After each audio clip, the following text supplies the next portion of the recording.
మన్నము చుట్టూ తిరిగిన కాలమిక చాలు. మన్నము చుట్టూ తిరిగిన కాలమిక చాలు.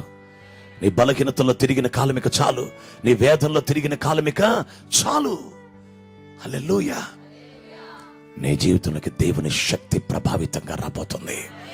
ఆయన శక్తి షారోలో పనిచేసినట్లే. హల్లెలూయా.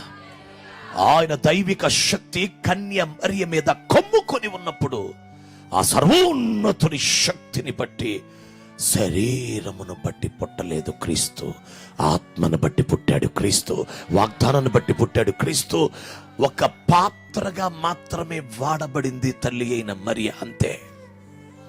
హల్లెలూయా. కంప్లీట్ గా యేసు క్రీస్తు అంత ఆత్మ వల్ల, పరిశుద్ధాత్మ వలన ఆయన జన్మించాడు.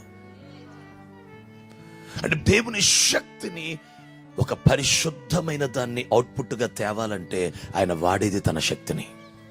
ఆత్మను బట్టి ఎవరినైనా పుట్టించాలి అంటే దేవుడు అప్లై చేసేది తన శక్తిని.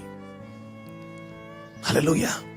ఆ దైవిక శక్తి మనలో పనిచేస్తే మనలోంచి వచ్చే అవుట్పుట్ పరిశుద్ధత, అవుట్పుట్ ఆత్మ సంబంధమైనది, అవుట్పుట్ నీతి కలిగింది, అవుట్పుట్ యథార్థమైనది. హల్లెలూయా.